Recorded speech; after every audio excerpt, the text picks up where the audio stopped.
Hey, what's up YouTube? Welcome to my full review of the Defcon Hydra. This is D2 tool steel. The blade length is 4¼ inches. The handle scales are G10, and it is a true full tang. The price tag is around $50. I will include Amazon links to this and their other blades. Now, as you can see, this has a combo edge, but they also have a plain edge version, and I would definitely recommend the, no serrations if you do get this. All right, so why do I have the combo edge? Well, this was actually sent to me by the manufacturer. They wanted me to test it out as well as give them advice on how to improve it, how to make it something that you guys would want to own. I'm more than happy to do that. I'm not going to go easy on it because, it wasn't my money. So if it breaks, it breaks. No loss to me. All right, here's a size comparison. We've got the Hydra, the Pilot Survival Knife, and a USMC K-bar. So this is the shortest of them all, but it's longer and heavier than you would want for a neck knife. So this would be on the shorter end of the mid-size fixed blade category. All right, here's some usage footage, which most of the video is going to be me doing stuff with this blade. I believe this design was intended as a utility cutting tool, but also as a potential defensive weapon, and I will discuss that aspect of it in a common sense way, because I have had requests to do that. As you saw, it was good at batoning, but it's a short blade, so I had to use like half thickness pieces of wood, but it did good at that camp chore. Alright, here I am using the serrations to get a cut started. I'm going to make a notch on this old branch. And this is just another bushcrafty chore. Serrations can be used kind of like the little saw you would have on a multi-tool, although you see there. Although I don't recommend the combo edged version, but since that's what they sent me, I'll do my best to take advantage of what they can be used for, which is basically, serrations are good for ripping, tearing, as well as sawing. That would be the sawing. So I'm making 2 parallel cuts, and then we'll make the notch from there. All right, oh, and apologies for the background noise. There were birds. I know it's hard to believe, but this is not like a sound set. This is not a studio set, and this is not CGI. I was actually outside. I don't know if you heard that woodpecker. There was a woodpecker earlier sounding off. All right, this will take a while, so let's get into the weapon aspect of blade design. I'm gonna have to be brutally honest with you. A knife is not fierce. Only the wielder of a knife can be fierce. A knife is just an inanimate object, and a lot of the factors that determine if you're going to survive a life or death encounter have nothing to do with the knife. It's more, how strong are you? How fast are you? Are you good at moving? Are you coordinated? Do you have good timing? Are you athletic? Are you in good physical condition, right? There's also the mental aspect. Do you have a combat mindset? How do you deal with stress? Are you the type that does better under stress, or do you freeze up? I mean, if you're meek and mild and you're facing a predatory psychopath, your chances are very slim. Doesn't matter what knife you have. There you see the notch I made. Nice little bushcraft task. But I gotta be honest, in a lot of these situations, it's very close range. So you might not have room to do all kinds of fancy maneuvers. I mean, if you have to defend yourself, it might take the form of a person running up to you and trying to do that to you. Or maybe you have to do that. I had a friend who was in the Marines, and he was doing house-to-house, room-to-room fighting in Iraq, and he did have to do that. It's rare, so don't get scared. It's pretty rare. But my requirements for a fighting blade are simple. It has to give you a very good grip. It has to be pointed enough to pierce. It has to be sharp enough to slice and cut. It has to be long enough to reach something vital. And it has to be strong enough not to break under the stresses. So does this fulfill that? Well, yes, this knife does meet those.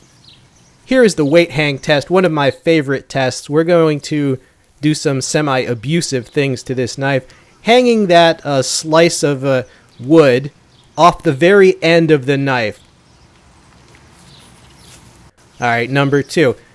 Off the very, an inch or less of the tip, trying to support that weight without breaking. As you can see, that knife is bending. It is flexing, but it is not breaking.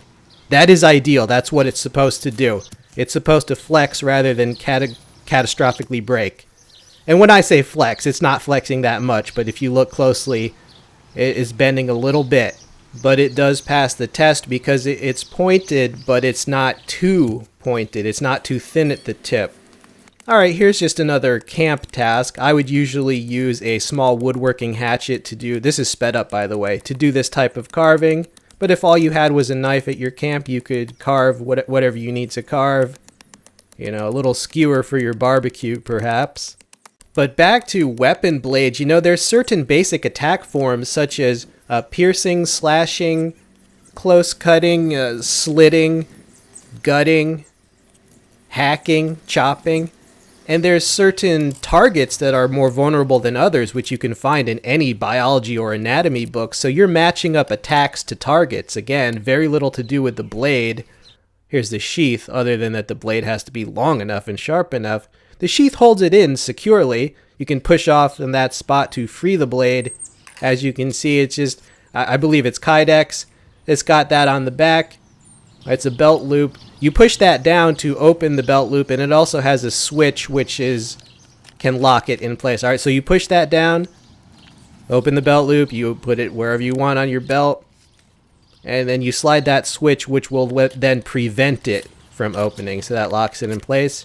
All right, an eminently non-traditional, definitely tactical flavored sheath. All right, this is a good sheath for the price of this, I believe.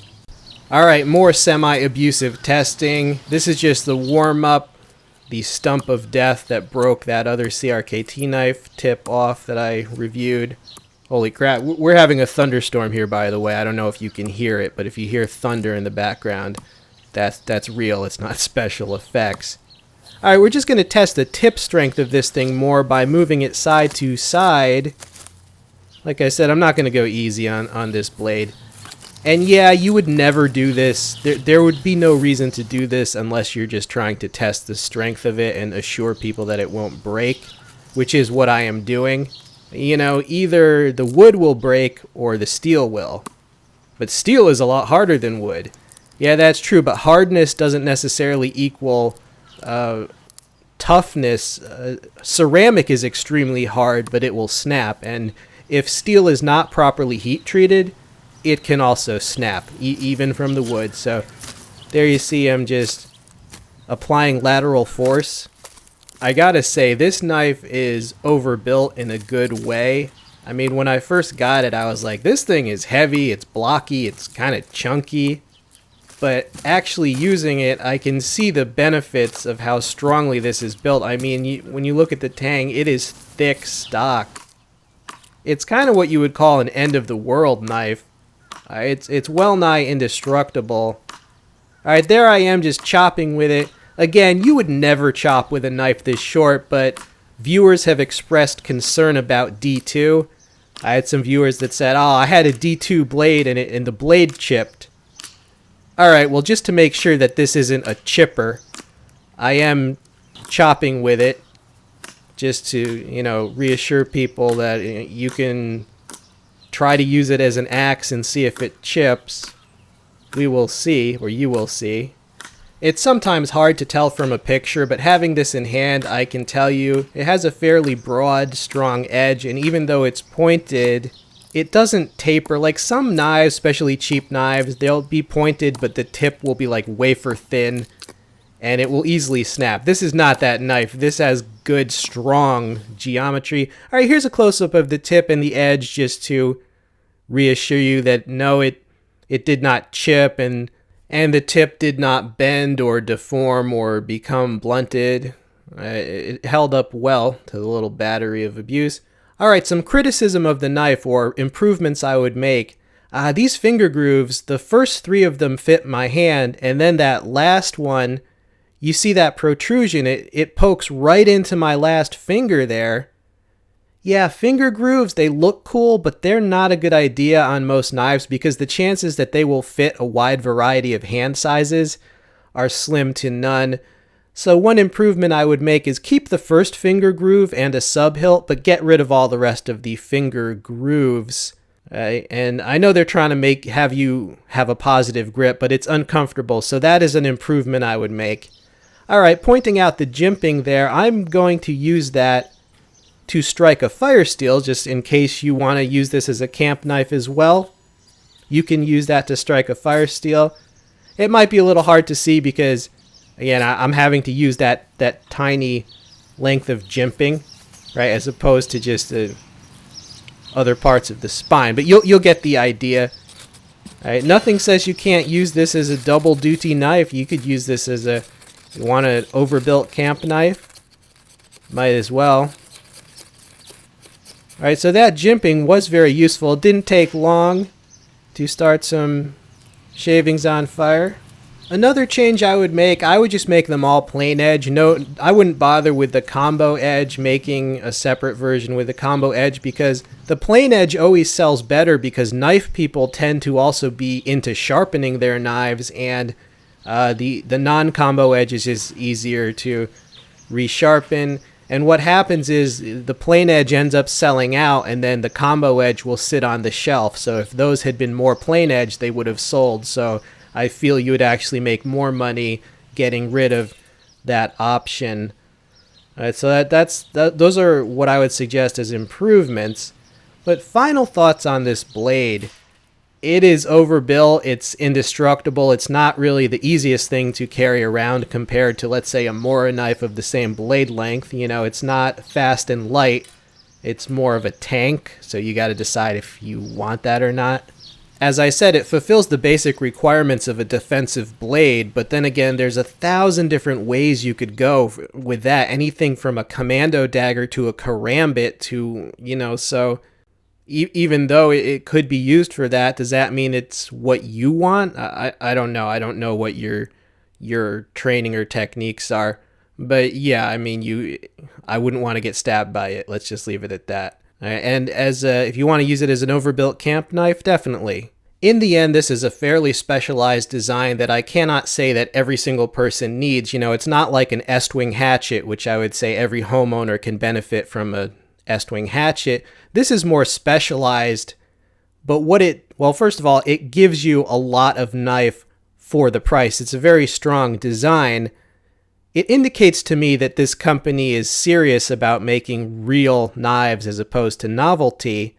So actually, I would check out their other models because they have many different blade shapes, blade lengths, tip designs that you might find suit your needs better. So I would say if you can find a design you like better from this company that's as strong physically as this, that's a winner. All right, so I will include all the links. Check the text description box. Browse at your leisure. I hope you enjoyed this video. This has been We All Juggle Knives. I'm out.